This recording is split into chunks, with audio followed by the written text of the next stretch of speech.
Switzerland की जनता ने सार्वजनिक स्थलों पर चेहरे को ढकने वाले परिधानों पर प्रतिबंध के पक्ष में मतदान किया है। निर्णय के समर्थक इसे कट्टरपंथी इस्लाम से बचाव का एक कदम मान रहे हैं और विरोध एक भेदभाव भरा कदम। आधिकारिक नतीजों के मुताबिक 51.2% मतदाताओं ने प्रस्ताव का समर्थन किया, यानी प्रस्ताव के पास होने और नामंजूरी होने के बीच एक अंतर काफी कम रहा। कैप्टन कहे जाने वाले देश के प्रांतों ने स्पष्ट बहुमत से प्रस्ताव का समर्थन किया।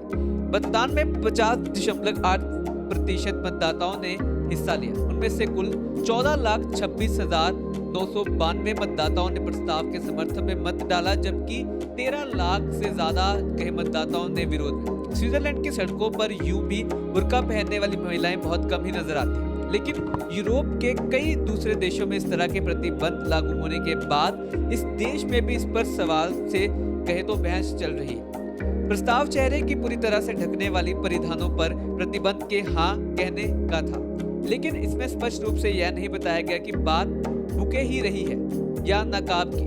शहरों में अभियान से संबंधित जो पोस्टर लगाए गए हैं उनमें एक काला नकाब पहने एक महिला को दिखाया गया है और उन पर लिखा था कट्टरपंथी इस्लाम को रोको और चरमपंथ को रोको। अभियान के विरोध में पोस्टर पर लिखा था एक बेतुके व्यर्थ और इस्लाम के प्रति डर फैलाने वाले बुर्का विरोध कानून को ना। बात की जाए तो प्रतिबंध के लागू होने का मतलब है कि अब से सार्वजनिक जगहों पर कोई भी अपना चेहरा पूरी तरह से ढक नहीं पाएगा, चाहे वो दुकान के अंदर हो या फिर बाहर।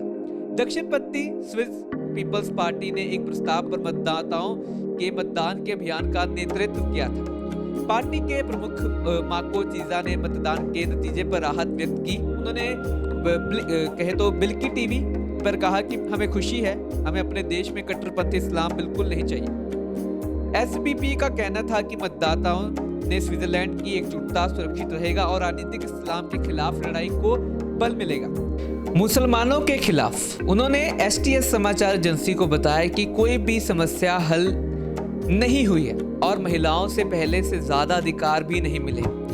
मुझे नहीं लगता कि कैप्टनों में भी कोई बुर्का विरोध ब्रिगेड बनाई जाएगी।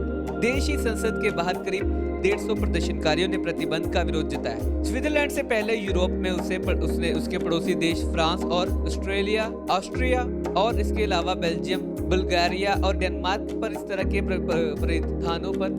परिधानों पर इससे पहले प्रतिबंध लगा चुके। दूसरे यूरोपियन देशों में सीमित रूप से इस तरह से प्रतिबंध लागू, जैसे स्कूलों और कॉलेजों में स्विट्जरलैंड की सरकार और सांसदों ने राष्ट्रव्यापी प्रतिबंध का विरोध किया था। न्याय मंत्री कैरिन केलर सूटर ने एक समाचार वार्ता में कहा कि मतदान का नतीजा मुसलमानों के खिलाफ नहीं था, इससे देश की मुस्लिम आबादी का बस एक छोटा सा हिस्सा प्रभावित होगा।